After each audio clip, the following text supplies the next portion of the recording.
السلام علیکم قاری صاحب محترمه خی جوړې خیریت دی. قاری صاحب 14 اگست باره کې مې درنه پوښتنه کوله دا ماشومان دي دویمه درېیمه ورځ د دوی وایي چې یاره موږ له پونګي والا چې موږ یې ووهو نو قاري صاحب دې ورځو کې د 14 اګست ورځو کې دا پونګي وهل جایز دي که ناجایز دي؟ په دې راته لږ روشنۍ واچوئ جي. مننه، الله مو خوشحاله کړه. وعلیکم السلام ورحمت الله وبرکاته. صاحبه مسله دې ډېره پیچیده راوړې ده.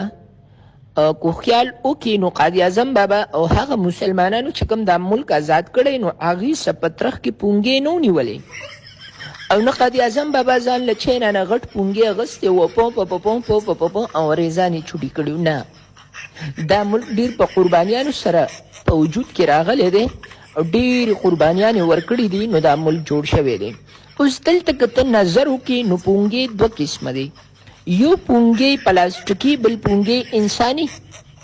دواړه پونګې د انسان دپاره جایز نه دي، ناجایزه دي. پونګې پلاستیکي تعریف صدا رنګ دی چې دا اوس په دې ورځو کې کم دا پونګې روتې دي نو د دې انسان کې یو داسې یو چینجی چې هغه ته د طب په نظر کې چینجی ګړونجیه ویلی شي. دا چینجی ګړونجیه چې کله بې حرامه وي خوب یې نه نو هغه انسان ته وایي چې پاسه ووه نو انسان را پاسي دا غټ پونګې راوالي پنګ